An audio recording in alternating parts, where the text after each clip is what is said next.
কাকে বলেন? হযরত মুহাম্মদ মুস্তাফা সাল্লাল্লাহু আলাইহি ওয়াসাল্লাম, যিনি আমার আপনার নবী, আমার আপনার প্রাণ প্রিয় নবী, যার সম্মান পৃথিবীর যত নবী এসেছে, পৃথিবীতে যত রসুল এসেছে, সমস্ত নবী ও রসুলদের চাইতে আল্লাহ পাক যার সম্মান বাড়িয়ে দিয়েছেন, বৃদ্ধি করে দিয়েছেন, বলেন সুবহানাল্লাহ। ওই নবীর শান নিয়ে, ওই নবীর মান নিয়ে, ওই নবীর মর্যাদা নিয়ে, ওই নবী সাল্লাল্লাহু আলাইহি ওয়াসাল্লামের জন্মগ্রহণ নিয়ে, জীবনযাপন নিয়ে আমরা কয়েক সপ্তাহ আলোচনা করতেছি। তো রাসূলুল্লাহ সাল্লাল্লাহু আলাইহি ওয়াসাল্লাম যখন মা হালিমাতুস সাদিয়ার বাসায় ছিলেন, অনেক করুণায় বিনয় করে, বুঝিয়ে, যুক্তি খাড়া করে মা আমেনার কাছ থেকে আবার একটু যখন বড় হয়েছেন, আবার চেয়ে নিয়ে গেছেন, সময় নিয়ে গেছেন। বাড়িতে নিয়ে কিছুদিন যেতে না যেতেই হঠাৎ করে ওনার সিনা সাকের ঘটনা ঘটেছে। রাসূলুল্লাহ সাল্লাল্লাহু আলাইহি ওয়াসাল্লামের যখন বক্ষ প্রদেশ থেকে তলপেট পর্যন্ত পুরাপুরি ফেড়ে ফেলেছে, 2-3 জন সাদা ধবধবে পোশাক পরিহিত অবস্থায় এসে এই খবর ওনার দুধ ভাই, ওনার দুধ বোন দেখে ফেলেছেন। দেখে দৌড় দিয়ে গিয়ে মার কাছে, বাবার কাছে বলেছে যে আমার ভাইকে কারা যেন ফেড়ে ফেলেছে, আমার ভাইকে কারা যেন শেষ করে ফেলতেছে। রাসূলুল্লাহ সাল্লাল্লাহু আলাইহি ওয়াসাল্লাম যখন সিনা সাক হচ্ছে, তখন 3 জন ব্যক্তি ছিলেন, তারা যা করতেছেন পর্যায়ক্রমে পেয়ারা হাবিব সাল্লাল্লাহু আলাইহি ওয়াসাল্লাম সব কিছু দেখতেছেন, চোখ দিয়ে দিয়ে ফাড়ছেন, ভিতরে হাত ঢুকাই দিয়েছেন, কি যেন তালাশ করতেছেন, সব দেখতেছেন, কোনো কষ্ট অনুভব হচ্ছে না আল্লাহর কুদরতি কারণে, বলেন সুবহানাল্লাহ। রাসূলুল্লাহ সাল্লাল্লাহু আলাইহি ওয়াসাল্লামের সিনা সাক করা শেষ। আবার 3য় নম্বর যে ব্যক্তি ছিলেন, উনি বক্ষ প্রদেশ থেকে তলপেট পর্যন্ত এভাবে মালিশ করছেন। আগের অবস্থায় রাসূল সাল্লাল্লাহু আলাইহি ওয়াসাল্লাম আবার আগের মতো সুস্থ হয়ে গেছেন, বলেন সুবহানাল্লাহ। সিরাতের কিতাবের মধ্যে আসছে, উনি উঠেছেন, দাঁড়িয়েছেন, ভীত সন্ত্রস্ত অবস্থা নিয়ে। ইতিমধ্যে দুধমা হালিমা আর তার দুধ বাবা 2 জন কাছে চলে আসছে, জিজ্ঞাসা করেছেন। তখন রাসূলুল্লাহ সাল্লাল্লাহু আলাইহি ওয়াসাল্লাম সব কিছু খুলে বলেছেন যে 3 জন ব্যক্তি এসেছেন সাদা ধবধবে পোশাক পরিহিত অবস্থায়, আমাকে শোয়াইছেন, আমার বক্ষ প্রদেশ থেকে পুরো ফেড়ে ফেলেছেন, ভিতরে কি যেন তালাশ করে বের করেছেন, স্বর্ণের তস্তরের উপরে জমজম কূপের পানি ছিল, তা দ্বারা ধৌত করেছেন, আবার ভিতরে ঢুকাই দিয়েছেন। এইটুকুই দেখতে পেয়েছি, বলতে পারি, আর এর চাইতে বেশি কিছু বলতে পারি না, বলেন সুবহানাল্লাহ।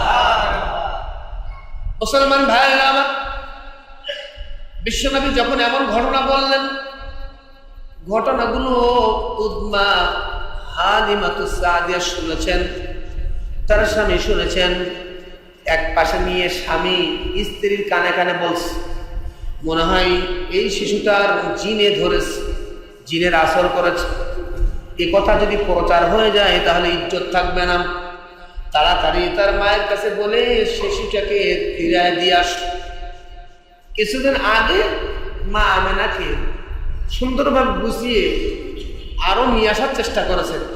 কিছুদিন পরে আবার যখন ফিরিয়ে নিয়ে যাচ্ছে, তখন তো প্রশ্ন হতেই পারে, স্বাভাবিক বিষয়। মা হালিমাতুস সাদিয়া রাদিয়াল্লাহু তাআলা আনহা রাসূলুল্লাহ সাল্লাল্লাহু আলাইহি ওয়াসাল্লামের দুধ বাবা, স্বামী স্ত্রী দুজন পরামর্শ করে চিন্তা করলেন, তাই তো কথাটা বাস্তব হতে পারে, জিনের আসর হতে পারে। এই মনে করে ওনাকে নিয়ে ওনার মার কাছে চলে গেছে। মা আমেনা, উনি সব কথা শুনেছেন, প্রশ্ন করেছেন, ওগো হালিমা, আমার বোন, কিছুদিন পূর্বে তুমি আমার কাছ থেকে নেওয়ার জন্য অনেক আগ্রহ প্রকাশ করেছ, নিয়ে যাওয়ার জন্য অনেক যুক্তি খাড়া করেছ, কিন্তু আসলে ব্যাপারটা কি, আবার ফিরিয়ে আনছো, কারণটা কি, একটু খুলে বলো।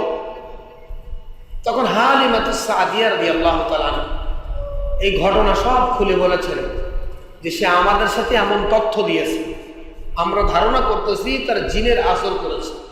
এগুলো প্রচার হলে মানুষের কাছে গেলে মানুষই বিভিন্ন প্রকার কথা আর মন্তব্য করবে, তাই এগুলোর ভয়ে আমরা তোমার ছেলেকে ফিরিয়ে দিতে এসেছি। আমার বন্ধুগণ, যখন এই কথাগুলো হালিমাতুস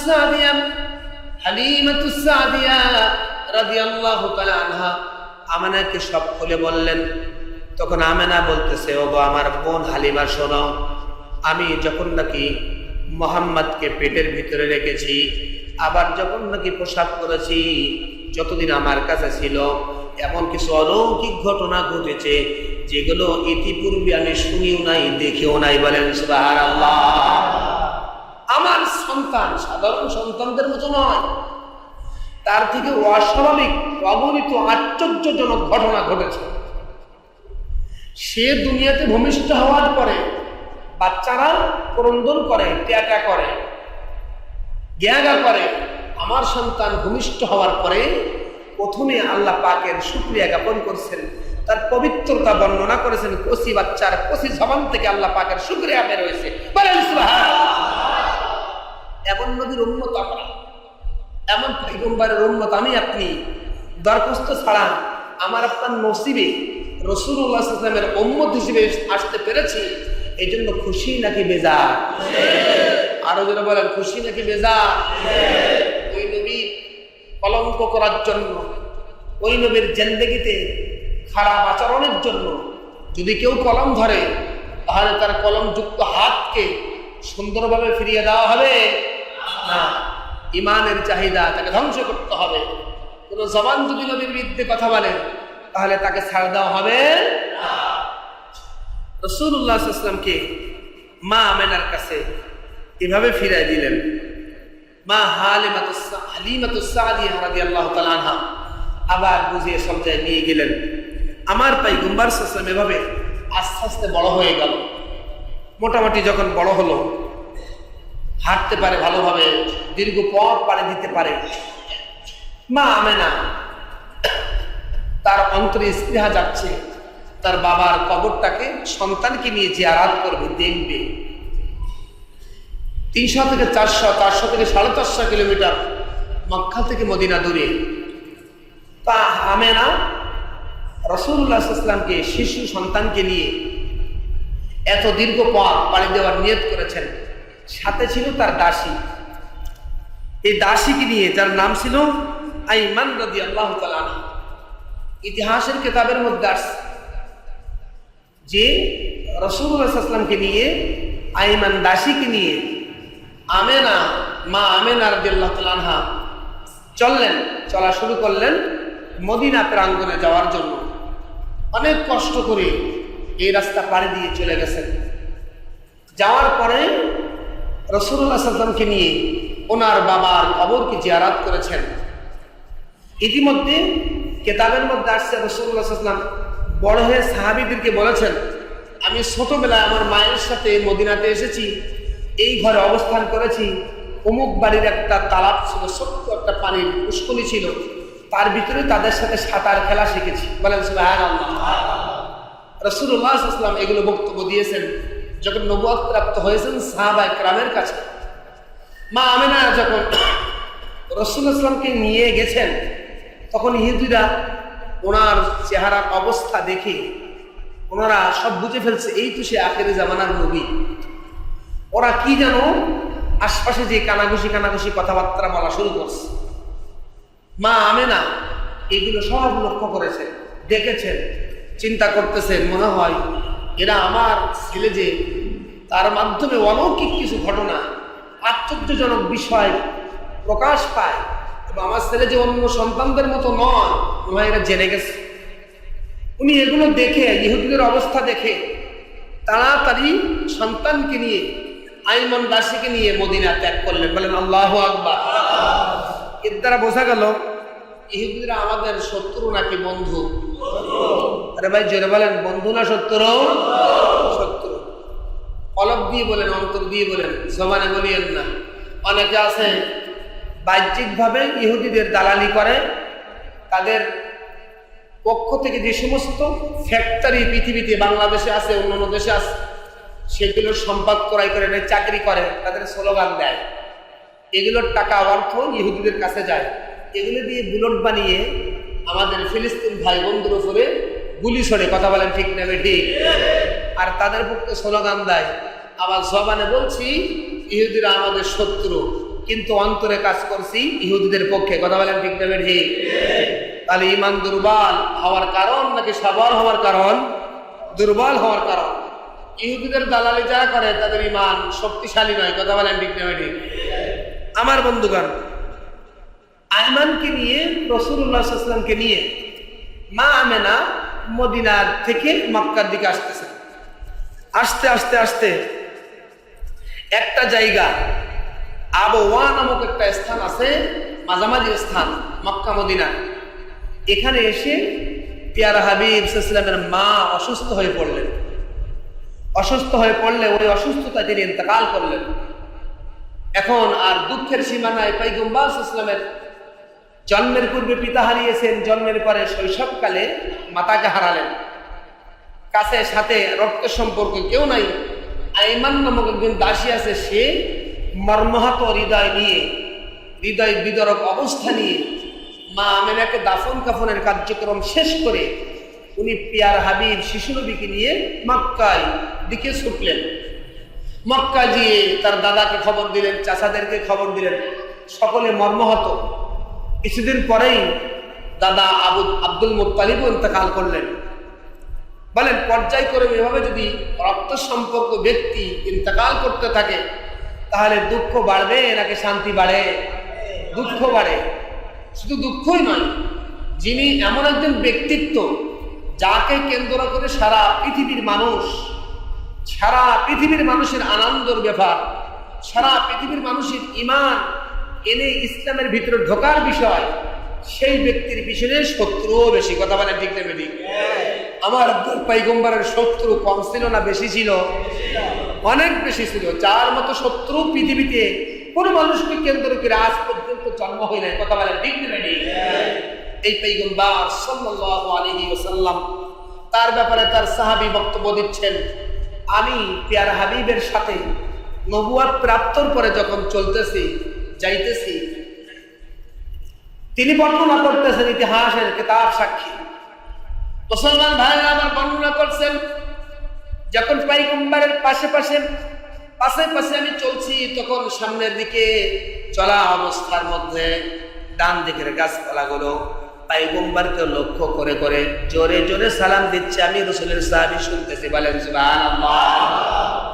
বাম দিকের গাছপালাগুলো পয়গম্বরকে লক্ষ্য করে জোরে জোরে সালাম দিচ্ছে আর কালেমা পড়ছেন। আর বাম দিকের পাহাড়গুলো পয়গম্বরকে লক্ষ্য করে সালাম দিচ্ছে। বলেন সুবহানাল্লাহ। কেমন পয়গম্বর পাইছে যে যারা চলতে পারে না, কথা বলতে পারে না, এমন মাখলুক পর্যন্ত আমার আপনার পয়গম্বরকে লক্ষ্য করে সালাম দেয়। এই নবীর উম্মত হওয়ার দ্বারা আমরা খুশি নাকি বেজার? রাসূলুল্লাহ সাল্লাল্লাহু আলাইহি ওয়াসাল্লাম নবুয়ত প্রাপ্ত হওয়ার পরে তার প্রতি জুলুমের আর শেষ রইল না। জুলুম আর নির্যাতন বেড়েই চলল। যখন 40 বছর বয়স প্রাপ্ত হলেন তখন জুলুম চলতেই থাকে। যারা ওনার প্রতি ঈমান আনয়ন করে তাদের প্রতিও জুলুম চলে। এমনকি কয়েকবার পর্যন্ত দারুন নাদওয়া তথা কাফের সম্প্রদায়ের প্রধানরা চাচাজান আবু তালেব তার কাছে এসেছেন, বড় বড় যুবকদের বিনিময়ে রাসূলুল্লাহ সাল্লাল্লাহু আলাইহি ওয়াসাল্লামকে নেওয়ার জন্য আবেদন করেছেন। ওগো আবু তালেব, আমাদের প্রধান, আপনি এই টকবুকে যুবককে নেন, আর সম্পদ কত যাচ্ছেন নেন, আমাদের কাছে আপনার ভাতিজা মুহাম্মদকে তুলে দেন। আর মুহাম্মাদের আশা করেন না, আপনাদেরকে যেই সন্তানকে দিচ্ছি এই যুবক মক্কা মদিনার মধ্যে সবচেয়ে উন্নত মানের যুবক, সে আপনার ভাতিজা হিসেবে থাকবে চিরদিন, আর মুহাম্মদকে আমাদের হাতে তুলে দেন। আমার বন্ধুগণ, পয়গম্বর সাল্লাল্লাহু আলাইহি ওয়াসাল্লামের চাচা আবু তালেব তাদেরকে ধিক্কার দিয়ে, হুমকি দিয়ে সকলকে তাড়িয়ে দিয়েছেন। বলেন সুবহানাল্লাহ। আমার পিয়ার হাবিবকে তাদের হাতে তুলে দেন নাই। এই জন্যই পয়গম্বর সাল্লাল্লাহু আলাইহি ওয়াসাল্লামের চাচা আবু তালেবের শরীরের উপরে জাহান্নামের কোনো শাস্তি হবে না, শুধুমাত্র পায়ের তলায় শাস্তি হবে। বলেন চিৎকার আল্লাহু আকবার। নবীর পক্ষে সাপোর্ট করলে খুশি হন কে? আল্লাহ। জোরে বলেন না কে? আল্লাহ। নবীর পক্ষে স্লোগান দিলে খুশি হন কে? আল্লাহ। কিন্তু স্লোগান আর সাপোর্টটা হতে হবে কোরআন হাদিসের লেভেলের মধ্যে থেকে। কথা বলেন ঠিক নেবে ঠিক? কোরআন হাদিসের রাস্তার উপরে থেকে হতে হবে। যদি ওনার মাপকাঠি, ওনার দেওয়া যে রাস্তা, ওই রাস্তা ওভারটেক করে কেউ যদি নবীর প্রেমে প্রেমিক হয়, তাহলে সেই প্রেম আল্লাহ তাআলার দরবারে কবুল হবে না, গৃহীত হবে না। কথা বলেন ঠিক নেবে ঠিক? মুসলমান ভাইরা আমার, কিতাবের মধ্যে একজন সাহাবী হাসি লাগার পরে বলছে আলহামদুলিল্লাহ। নবী শিক্ষা দিয়েছেন যখন নাকি হাসি লাগবে তখন তোমরা পড়বা আলহামদুলিল্লাহ। এটা বিশ্ব নবী শিক্ষা দিয়ে গেছেন। কিন্তু ওই সাহাবী আলহামদুলিল্লাহ বলার পরে লা ইলাহা ইল্লাল্লাহ অথবা অন্য কোন শব্দ বাড়িয়ে দিয়েছেন। আর একজন সাহাবী তার শব্দ, তার ভাষা শোনার পরে তিনি বললেন আফসোস আফসোস আফসোস, আপনি এটা কি করলেন? বলে কেন? আমি তো ভালো কাজই করলাম, আলহামদুলিল্লাহ বললাম, এরপরে কালেমা পড়লাম, সমস্যা কোথায়? কোনো গুনার কাজ করি নাই। আল্লাহ রাসূলের সাহাবী বললেন না, আমাদের পয়গম্বর হাসি লাগার পরে আলহামদুলিল্লাহ বলার পরে এই অতিরিক্ত বাক্যগুলো আমাদের শেখান নাই, সুতরাং বলা যাবে না। বলেন আল্লাহু আকবার। কালেমা লা ইলাহা ইল্লাল্লাহ সাল্লাল্লাহু আলাইহি ওয়াসাল্লাম, এগুলো পড়লে সওয়াব নাকি গুনাহ? ও ভাই, ইমানের সাথে জোরে বলেন না, সওয়াব নাকি গুনাহ? সওয়াবের কাজ। কিন্তু কেউ যদি একটা দোয়া, মসজিদে প্রবেশের দোয়া, আল্লাহুম্মা ফতাহলি আবওয়াবা রাহমাতিক, এটার সাথে সংযোজন করে যদি পড়ে, তাহলে গুনাহ হবে না সওয়াব হবে? গুনাহ হবে। জোরে বলেন কি হবে? গুনাহ হবে। কেন? আমার আপনার পয়গম্বর সাল্লাল্লাহু আলাইহি ওয়াসাল্লাম এই দোয়ার পাশে ওই দোয়া শিক্ষা দেন নাই। যেখানে যেটা শিক্ষা দিয়েছেন সেখানে হুবহু সেটাই বলা, এটাই হলো আমল, এটাই হলো সুন্নাতের পাবন্দি। বলেন সুবহানাল্লাহ। আমার বন্ধুগণ, বিশ্বনবীর সাহাবী যখন হাসির উত্তরে বললেন আলহামদুলিল্লাহ, এরপর আরো কিছু বাক্য বাড়িয়ে দিলেন, তখন বললেন আল্লাহ আমাকে আপনাকে হেফাজত করেন। বলে কেন? আমার পয়গম্বর তো এটা শিক্ষা দেন নাই, আপনি যেটা বাড়িয়েছেন এমন দিনের মধ্যে বাড়াইলে তো বেদাত। এমন বিষয় যদি কেউ অনুসরণ করে, অনুকরণ করে, তাহলে সেটা জাহান্নামে যাওয়ার উপায় হবে। বলেন নাউজুবিল্লাহ। বিশ্বনবীর সাহাবী ওই সাহাবীকে বললেন, উনি সঙ্গে সঙ্গে তওবা করে আস্তাগফার করে ইস্তিগফার করে ফিরে আসলেন। তাহলে একজন সাহাবী যদি বাড়ানোর ক্ষেত্রে তার হালাত এমন হয়, আমার আপনার অবস্থা বলেন তো দেখি, দিনের মধ্যে কোনো কিছু যদি বাড়ায়, তাহলে আল্লাহ খুশি হবেন না নারাজ হবেন? নারাজ। জোরে বলেন না কেন? বলেন কি হবেন? নারাজ হবেন। ওই আমল গ্রহণ করবেন না। যে মাস আমাদের উপর দিয়ে অতিবাহিত হচ্ছে, এই মাসের নাম হলো রবিউল আউয়াল মাস। ভাই কি মাস বলেন? আউয়াল মাস। এই মেম্বারটা হলো ইনসাফ বলার জায়গা, সঠিক সরল সঠিক কথা বলার জায়গা। এখানে বসে জবান থেকে যদি একতরফা কথা বের করা হয়, আমি যে পক্ষের সেই পক্ষের কথাই বললাম, অন্যায় ভাবে, বেইনসাফি ভাবে, যেটা ইনসাফের আওতাধীন নয়, তাহলে আমার বিরুদ্ধে অভিযোগ হবে কার দরবারে? বলেন আল্লাহর দরবারে। এই জন্য ইনসাফের জায়গায় বসে কথা বলতে হবে, ইনসাফের ন্যায় নিষ্ঠা। কথা বলেন ঠিক না ঠিক? আল্লাহ রাব্বুল আলামিনের পয়গম্বর সাল্লাল্লাহু আলাইহি ওয়াসাল্লামের উম্মত বলতেছেন যে রবিউল আউয়াল মাসের ভিতরে সাহাবায়ে কেরাম কি করেছেন, আমাদের সেটা ফলো করতে হবে। সাহাবায়ে কেরাম রবিউল আউয়াল মাসে বিশ্বনবীর ইন্তেকালের পরে তার জীবদ্দশায় তার ক্ষেত্রে কি কি করেছেন, আমরা সেই আমলগুলো করতে চাই। কথা বলার ঠিক না বেরি? সেই আমলের মধ্যে আমাদের জন্য আল্লাহ পাকের খুশির কারণ আছে। এছাড়া যদি এ মাসের মধ্যে আমরা অতি রঞ্জিত মহাব্বত প্রকাশ করার জন্য নিজেদের বানানো তৈরিকৃত কিছু নিয়ম যদি সংযোজন করি, আর সেগুলো যদি জনগণ অনুসরণ করে, যারা সংযোজন করবে তারাও ক্ষতিগ্রস্ত, যারা অনুসরণ করবে তারাও ক্ষতিগ্রস্ত। এই কথাগুলো কার? আওয়াজ দেবেন কার? আল্লাহ রাব্বুল আলামিন। আমার বন্ধুগণের কথা আমি নিজের থেকে বলছিলাম। আল্লাহ রাব্বুল আলামিন সূরা কাহফের 103 ও 104 নম্বর আয়াতের মধ্যে বলছেন, কুল হাল নুনাব্বিউকুম বিল আখসারিনা আমালা আল্লাযীনা দাল্লা সা'য়ুহুম ফিল হায়াতিদ দুনিয়া। আমার বন্ধুগণ, আল্লাহ রাব্বুল আলামিন বলেন, প্রিয় হাবিবকে লক্ষ্য করে, আমার পয়গম্বর, আমার নবী, আপনি বলে দিন, তোমরা কি ধারণা করো এমন কিছু কাজ করে যেটা নতুন সংযোজন করেছ, নতুন করে তৈরি করেছ, অথচ সেগুলো ইসলামের মধ্যে নাই, আমার নীতির মধ্যে নাই, কোরআনের মধ্যে নাই, শরিয়াতের মধ্যে নাই, এমন কিছু বিষয় তোমরা ভালো মনে করে আমল করতেছ আর মনে করছো এটার দ্বারা সওয়াব অর্জন হবে। আমি রাসূল আল্লাহর পক্ষ থেকে ফতোয়া দিতেছি, বিল আখসারিনা আমালা, তাদের আমল হলো ক্ষতিগ্রস্ত, তাদের আমল হলো গিরিহত নয়। বলেন নাউজুবিল্লাহ। ফতোয়া দিলেন কে? জোরে বলেন কে? আল্লাহর পক্ষ থেকে নবী দিয়েছেন। আল্লাহর পক্ষ থেকে কে দিয়েছেন? নবী। সূরা কাহফের 103 ও 104 নম্বর আয়াত, বিল আখসারিনা আমালা আল্লাযীনা দাল্লা সা'য়ুহুম, যাদের চেষ্টা প্রচেষ্টার আমল পুরাপুরি ক্ষতিগ্রস্ত, কোনো কার্যকর হবে না। এখন বলেন সেগুলো কি আমাদের জানা দরকার। 604 হিজরিতে মিলাদ আবিষ্কার হয়েছে, বিশ্বনবীর আরো অনেক পরে। 604 হিজরিতে, সবাই বলেন 604 হিজরিতে, 604 হিজরিতে মিলাদ আবিষ্কার হয়েছে। এই মিলাদ নামক যেটা তথাকথিত মিলাদ, যেটা রসুলের যুগে ছিল না, আসলে রসুল সাল্লাল্লাহু আলাইহি ওয়াসাল্লাম তো জন্মগ্রহণ করেছেন যে মিলাদ, এর আমরা বিশ্বাস করি, এটা আমাদের আকীদা, এটা আমাদের ঈমান। কথা বলেন ঠিক না বেটি? কথা হচ্ছে তথাকথিত মিলাদ, যারা নিচে গিয়ে বলে আল্লাহুম্মা, পড়ে কি বলে না, এটা পড়ে পড়ে এক জায়গায় বসে আরো অনেক কিছু কাব্য রচনা করে রসুলের পক্ষে এটা করে মিষ্টি বিতরণ করে, অনেক কিছু করে।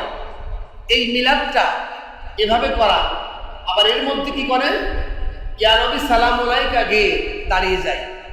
আমাদের এলাকায় আছে, তারা দাঁড়ায় কেন? তারা বিশ্বাস করে যে যখন সালাম প্রদান করা হয় তখন নবী এখানে উপস্থিত হয়। বলেন নাউজুবিল্লাহি মিন যালিক। রাসূলুল্লাহ সাল্লাল্লাহু আলাইহি ওয়াসাল্লামের মদিনা থেকে কোথায় যাওয়া, যে উপস্থিত হওয়া, এমন ক্ষমতা রসুলের আছে?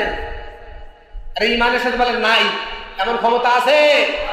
কোরআনে আছে, হাদিসে আছে, এমন ক্ষমতা রসুলের নাই। আমরা খালি স্বপ্ন জমে দেখতে পারি। ওনার পবিত্র মদিনা শরীফ থেকে একই সময়ে কয়েক জায়গায় যে উপস্থিত হয়ে যাওয়া, অথবা ইন্তেকালের পরে কোথাও সরাসরি নিজের জেসেন মোবারক, শরীর মোবারক নিয়ে যাওয়া, এটা তো উনি কবর থেকে বের হলে কিয়ামত শুরু হয়ে যাবে। কিতাবের মধ্যে আছে রাসূলুল্লাহ সাল্লাল্লাহু আলাইহি ওয়াসাল্লাম যদি তার রওজা মোবারক থেকে বের হন কখনো সশরীরে, তাহলে কিয়ামত শুরু হয়ে যাবে। কি শুরু হয়ে যাবে? কিয়ামত শুরু হবে। তাহলে যারা ইয়া নবী সালাম আলাইকা বলে, বলে রাসূলকে সম্মান করে, খুব খেয়াল করে শুনবেন, আর তারা আখিরা পোষণ করে নবী এই স্থানে উপস্থিত হচ্ছে, এটা হলো শিরিক তুল্য। কি তুল্য বলেন? সব জায়গায় বিরাজমান হওয়ার ক্ষমতা একমাত্র আছে কার? জোরে বলেন না কার? মানে হাজির নাজির একমাত্র সবসময় হতে পারেন, থাকেন কে? জোরে বলেন ইমানের সাথে বলেন কে? আল্লাহ রাব্বুল আলামিন। রাসূলুল্লাহ সাল্লাল্লাহু আলাইহি ওয়াসাল্লামকে এমন বিশ্বাস করে ওরা ইয়া নবী সালামু আলাইকা বলে, কি বলে না? আমার আপনার একজন শিক্ষক আমার আপনার সামনে আসলো, আসার পরে তাকে সালাম দিলাম, এ শিক্ষক তোমার উপরে শান্তি বর্ষিত হোক। বুঝলেন ওটার অর্থ? আচ্ছা, হে শিক্ষক বলা বেয়াদবি নাকি আদবি? আপনারা বলেন তো দেখি, জোরে বলেন না, আদবি না বেয়াদবি? বেয়াদবি। শিক্ষককে তো বললাম, এই শিক্ষক আপনার উপরে শান্তি বর্ষিত হোক, হে অমুক আপনার উপরে শান্তি বর্ষিত হোক, এমন কথা বলতে পারে যাকে ডাকবে সে ছোট হতে হবে, যে ডাকবে সে বড় হতে হবে। কথা বলেন ঠিক না বেঠিক? কিন্তু একজন ছোট ব্যক্তি বড় কাউকে ডেকে এমন ভাবে সম্বোধন করে সালাম বিনিময় করা, ইসলাম, শরিয়া, কোরআন, রসুল, নবী, আল্লাহ কেউ শিক্ষা দেয় না। কথা বলেন ঠিক না বেঠিক? আমরা তাশাহুদ পড়ে থাকি, তাশাহুদের মধ্যে কি আছে আসসালামু আলাইকা আইয়ুহান নাবিয়্যু, কিন্তু এখানে কি এমন আছে এ নবী ইয়া নবিয়্যুন আসসালামু আলাইকা আছে? জোরে বলেন আছে? নাই। কোরআন হাদিস কোথাও কেউ দেখাতে পারবে না। আল্লাহ তাআলা রাসূল সাল্লাল্লাহু আলাইহি ওয়াসাল্লামের সম্মান প্রদর্শন করে সম্মান ঠিক রেখে বলেছেন আসসালামু আলাইকা আগে নিয়ে আসছেন, আইয়ুহান নাবিয়্যু পরে নিচে নিয়ে আইয়ুহা হা জমির উল্লেখ করে ওনাকে ওনার প্রতি বিনয় ভাব দেখিয়ে বলতেছেন শান্তি আর রহমত নবী হে আপনার উপর বর্ষণ হোক। বলেন সুবহানাল্লাহ। স্বয়ং আল্লাহ পর্যন্ত হে নবী বলেন না। আমি আপনি রসুলের উম্মত হয়ে যদি হে নবী সালাম আলাইকা গাই তাহলে কি সম্মান প্রদর্শন হলো না বেয়াদবি হলো? যারা বলেন না কি হলো? বেয়াদবি হলো। এখন মিলাদ আবিষ্কার হয়েছে 604 হিজরিতে। এরপরে চলতে চলতে হঠাৎ করে বেশ 200-400 বছর যাওয়ার পরে পাকিস্তান লাহোরে মিলাদের সাথে ঈদ সংযোজন করা হয়েছে। তখন হয়ে গেল ঈদে মিলাদুন নবী। কি হলো বলেন? ঈদে মিলাদুন নবী। তাহলে যে তথাকথিত মিলাদ এটা রসুলের সাহাবীদের মধ্যে নাই, কোন হাদিসে কোন কিতাবে নাই। তথাকথিত মিলাদ বুঝছেন, ভালো করে বুঝবেন, উল্টা বললে হবে না। আর তথাকথিত ঈদে মিলাদুন নবী যেটা মানুষই উদযাপন করে, এই নিয়মটাও হাদিসে কোরআনে নাই। থাকবে কেমনে? এটা তো আবিষ্কার হয়েছে আরো 1000 বছর পরে। কথা বলেন ঠিক না বেঠিক? তাহলে যেই বস্তুগুলো, যেই বিষয়গুলো 600 বছর পরে আবিষ্কার হয়, যেই বিষয়গুলো 800 বছর পরে আবিষ্কার হয়, সেটা কি কোরআন ও হাদিসের কোনো অংশ নাকি কোরআন হাদিসের বহির্ভূত বিষয়? বলেন কোরআন হাদিসের বহির্ভূত বিষয়। এখন আমার বলবেন, গত সপ্তাহে বলেছিলাম যে হুজুর বিমান আবিষ্কার হয়েছে, প্লেন আবিষ্কার হয়েছে, জাহাজ আবিষ্কার হয়েছে, এগুলো তো আমরা চলি। শোনেন, যুক্তিতে অবশ্যই যুক্তি আছে, যুক্তির উপর যুক্তি আছে। তাহলে এগুলোও তো চলা ঠিক হবে না, এগুলোও তো বিদআত হবে। নতুন আবিষ্কার হয়েছে, এগুলো রাসূলের যুগে আবিষ্কার হয় নাই। এখানে উত্তর কিতাবের মধ্যে আসছে, খেয়াল করে শুনেন, আহলুল সুন্নাত ওয়াল জামাতের পক্ষ থেকে, আমার পক্ষ থেকে না, হানাফি মাযহাব, শাফি মাযহাব, মালিকি মাযহাব, হাম্বলি মাযহাব, মুফতিয়ানে কেরাম, মুফাসসিরিনে কেরাম, মুহাদ্দিসিনে কেরাম, সকল উলামায়ে কেরামের পক্ষ থেকে ফতোয়া আসছে। উত্তর, যেগুলো মানুষ পৃথিবীতে নতুন আবিষ্কার হয়েছে, কিন্তু এগুলো মানুষের চলার জন্য লাগে, কাজকর্মের জন্য লাগে, কিন্তু সেটাকে ইবাদত মনে করে না। কি মনে করে না বলেন? ইবাদত মনে করে না। প্লেন চলাকে ইবাদত মনে করে না, জাহাজ চলাকে ইবাদত মনে করে না, সাইকেল চালানোকে ইবাদত মনে করে না, এমনি ভাবে বাস চলাকে ইবাদত মনে করে না। এগুলো দুনিয়ার মধ্যে তাদের কাজ সম্পূর্ণ করার জন্য করে থাকে। এগুলো আমল করা জায়েজ, এগুলো আমল করলে, এগুলোর উপর চললে কোনো বেদাত পরিণত হবে না, কোনো গুনাহ হবে না। বলেন সুবহানাল্লাহ। তাহলে যেই বস্তুগুলো রসুলের যুগে আবিষ্কার হয় নাই এবং পরবর্তী যুগে আবিষ্কার হয়েছে, আর এগুলোকে ইসলামের কোনো কাজ মনে করা হয় না, আবার এগুলো আমল করার ক্ষেত্রে সওয়াবের নিয়ত করা হয় না, এগুলো কাজ করলে কোনো বেদাত নয়, এগুলো কাজ করলে কোনো গুনাহও নাই। কথা বলেন ঠিক না ঠিক? তাহলে এখন বলেন, মিলাদ আমরা যারা তথাকথিত মিলাদ উদযাপন করতেছি, ইয়া নবী সালাম আলাইকা বলতেছি, খুব খেয়াল করে বলেন, তাহলে এগুলো তো আমরা সওয়াবের নিয়তে করতেছি, অথচ এগুলো রসুলের যুগে আবিষ্কার হয়ই নাই। রসুলের যুগে ছিল না, সাহাবীদের যুগে ছিল না, তাবিঈদের যুগে ছিল না। তাহলে এগুলো আমল করলে যদি কেউ সওয়াব মনে করে, তাহলে গুনাহ হবে না সওয়াব হবে? গুনাহ হবে। তাহলে এগুলো কি করা যাবে? যাবে না। এখন খেয়াল করেন, অনেকে র্যালি করে নারী আর পুরুষ নিয়ে। আগামীকাল মনে করেন 12ই রবিউল আউয়াল, এই 12ই রবিউল আউয়াল আজকে রাত্র রাত জাগরণ করে ইবাদত করে আমরা সিহারি কি রোজা রাখতে পারি। রাসূলুল্লাহ সাল্লাল্লাহু আলাইহি ওয়াসাল্লাম আসছেন, এটা আমাদের জন্য খুশির খবর নাকি নারাজগির খবর? খুশির খবর। আবার এই দিনেই ইন্তেকাল করেছেন, এটার ক্ষেত্রে কোনো দ্বিমত নাই। 12ই রবিউল আউয়ালে ইন্তেকাল করেছেন, আমাদের ছেড়ে দুনিয়ার থেকে পরলোক গমন করেছেন। ওই পয়গম্বর চলে যাওয়াটা আমাদের জন্য দুঃখের খবর। কথা বলেন ঠিক নেবে ঠিক? তাহলে এক্ষেত্রে আমরা মর্মাহত হয়ে আমরা রোজা রাখবো খুশি হয়ে আল্লাহর হুকুমের ওপরে। কার জন্য রোজা রাখবো? আল্লাহর জন্য, রসুলের প্রেমে। কার প্রেমে? রসুলের প্রেমে। মা বোনদেরকে বলে দিতে হবে যে রবিউল আউয়ালের দিনে বড় বড় আমল হলো রোজা রাখতে হবে, রাত জাগরণ করে ইবাদত করতে পারে, কোনো সমস্যা নাই। কিন্তু নারী আর পুরুষ বের হয়ে রাস্তার মধ্যে র্যালি করে পতাকা নিয়ে স্লোগান দিয়ে সারা বছরে খুঁজে পাওয়া যায় না, বছরের একদিনে বের হয়ে বিশাল আকারে রসুলের প্রেম নিবেদন করা, প্রকাশ করা, এটা শরিয়াত আর ইসলাম বিরোধী ছাড়া আর কিছুই নাই। কথা বলেন ঠিক না বেঠিক? আমার বন্ধুগণ, এখন আসেন, রাসূলুল্লাহ সাল্লাল্লাহু আলাইহি ওয়াসাল্লাম যে দিন আমার আপনার কাছে নিয়ে আসছেন, যে ধর্মের কাজ নিয়ে আসছেন, দান্দান মোবারক শহীদ হয়েছে, তায়েফের ময়দানে রক্তাক্ত হয়েছেন। রাসূলুল্লাহ সাল্লাল্লাহু আলাইহি ওয়াসাল্লাম যখন দেখলেন মক্কার কাফের গোষ্ঠীরা আমার উম্মত যারা নতুন করে ইসলাম ধর্ম গ্রহণ করতেছে তাদের উপরে নির্যাতনের অবস্থা বাড়িয়ে দিচ্ছে, আমার জীবনও হুমকির মুখী, উনি তখন চিন্তা করলেন তায়েফে যারা আছে তারা হয়তো ইসলাম ধর্ম গ্রহণ করবে। বিশ্বনবী সাল্লাল্লাহু আলাইহি ওয়াসাল্লাম দেরি করলেন না, তায়েফে চলে গেলেন, সাথে নিলেন তার পালক পুত্র যায়েদকে নিয়ে। তায়েফ মক্কা থেকে 70 থেকে 80 কিলোমিটার দূরে। বিশ্বনবী তায়েফের মধ্যে যে দাওয়াতের কাজ শুরু করবেন, সকল মানুষের কাছে দাওয়াত দিলে তো সঙ্গে সঙ্গে অ্যাটাক করে বলবে, যে দাওয়াত দিলেন না। সর্বপ্রথম একজন ব্যক্তির কাছে গেলেন, যার নাম হলো মাসুদ হাবিব। আমার বন্ধুগণ, বিশ্বনবী যখন মাসুদ হাবিবের কাছে গেলেন, আব্দে ইয়ালিল নামক আরেকজন ব্যক্তি তার কাছে গেলেন,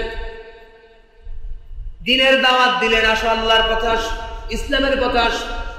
আমার বন্ধুগণ, বিশ্বনবী যখন দাওয়াত দিলেন তখন তারা এই প্রতিপূর্ণ সাথে উপহাস করল, পড়াই দিল, গ্রহণ করলো না। শুধু তাই না, আমার নবী বিশ্বনবীকে লক্ষ্য করেন তায়েফের দুষ্টু ছেলেদেরকে লেলিয়ে দিল।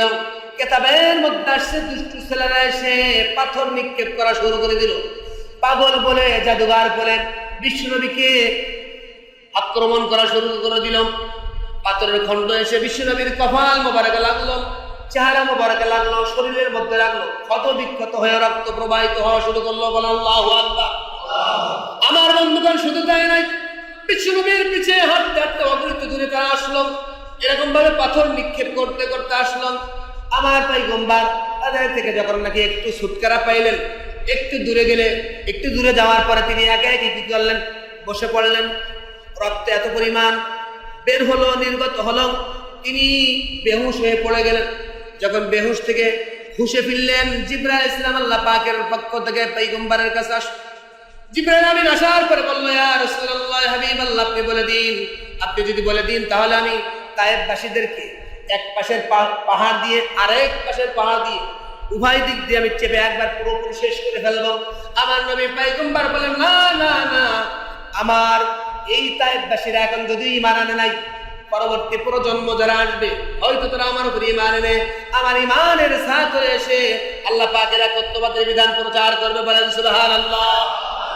মর্মাহত অবস্থা, হৃদয় বিদারক অবস্থা, জুতা মোবারক রক্তের মাধ্যমে জোড়া লেগে গেছে, শরীর পুরোপুরি ঝাঁঝরা হয়ে গেছে।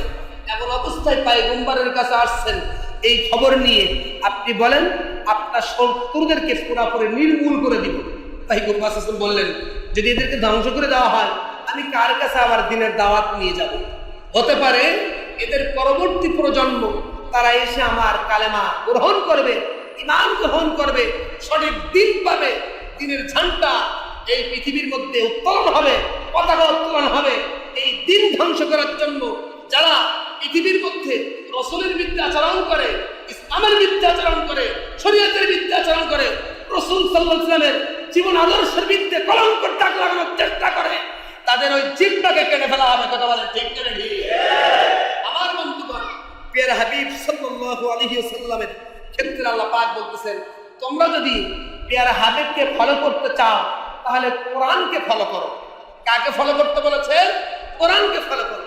আল্লাহ পাক রব্বুল আলামিন সূরাতুল কলাম পারা নম্বর 29 পৃষ্ঠা নং 3 এর মধ্যে বলছেন, ইন্নাকা লাআলা খুলুকিন আযীম। আল্লাহ পাক বলতেছেন, নিশ্চয় ইন্নাকা নিশ্চয় আপনি লাআলা খুলুকিন আযীম উত্তম চরিত্রের অধিকারী। বলেন সুবহানাল্লাহ। এই ঘোষণার ফতোয়া দিচ্ছেন কে? ও ভাই এটা একটু আওয়াজ দিয়ে বলেন। রাসূলুল্লাহ সাল্লাল্লাহু আলাইহি ওয়াসাল্লাম যে উত্তম চরিত্রের অধিকারী, পৃথিবীতে বিশ্বনবীর মতো উত্তম চরিত্রবান ব্যক্তিত্ব এ পর্যন্ত আসে নাই, কিয়ামত পর্যন্ত আসবে না, এটা আমাদের বিশ্বাস। কথা বলেন ঠিক না বেশি? এই প্রিয় হাবিবের চরিত্রের ক্ষেত্রে যদি কেউ কলঙ্ক করার চেষ্টা করে, যেই দল হোক না কেন, তার কালো হাত ছিঁড়ে ফেলা হবে। কথা বলেন ঠিক না বেশি?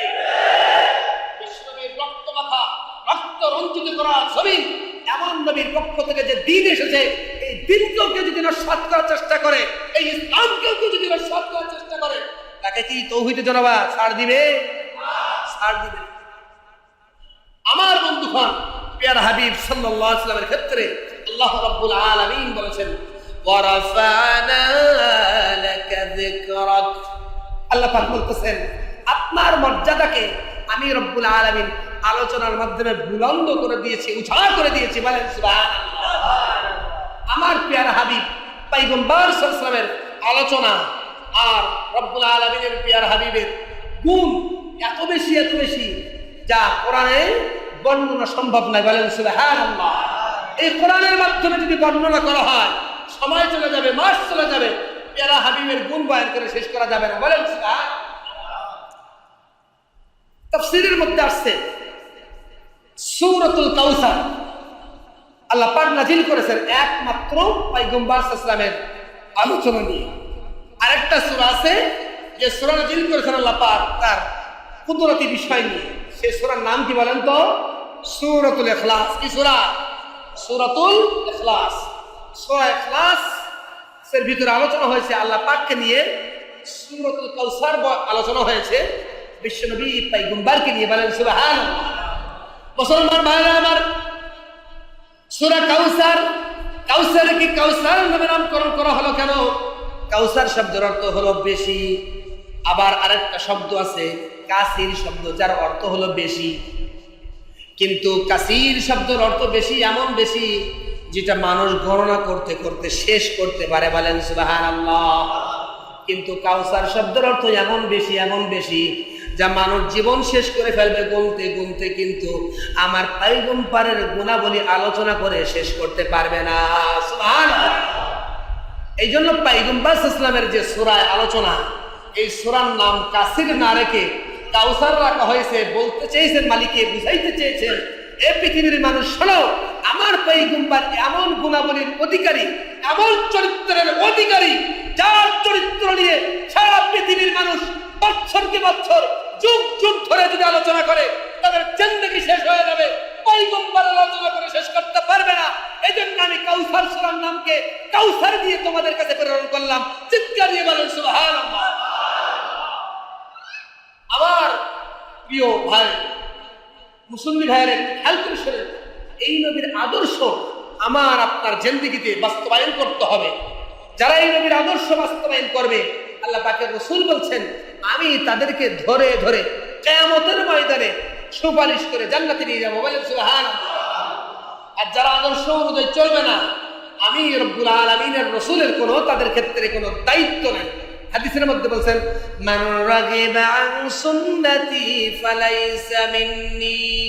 বিশ্বনবী বলতেছেন যে আমার রাস্তা থেকে ওভারটেক করলো, আমার রাস্তা পরিত্যাগ করলো, তার নিজস্ব তৈরিকৃত রাস্তা, তার নেতার তৈরিকৃত নিয়ম, তার নেতার তৈরিকৃত নিয়ম অনুযায়ী নিজেদের জীবন বাস্তবায়ন করলো, সমাজ পরিচালনা করলো, দেশ পরিচালনা করলো, আমার নীতিমালা পরিচালনা করার চেষ্টা করলো না, তাদের ক্ষেত্রে আমি রাসূলের কোনো দায়িত্ব নেই। চিৎকার দিয়ে বলেন নাউযুবিল্লাহি মিন যালিক। হাদিসের কথা, বুখারী শরীফের হাদিস, মান রাগিবা আন সুন্নতি ফালাইসা মিন্নি। যারা আমার আদর্শ ত্যাগ করবে, আমার আদর্শকে খেজুর আটিনে সরে ফেলে দিবে, আর অন্যদের নীতিমালাকে বাস্তবায়ন করবে, পয়গম্বর সাল্লাল্লাহু আলাইহি ওয়াসাল্লাম বলতেছেন তাদের ব্যাপারে আমার দায়িত্ব নাই।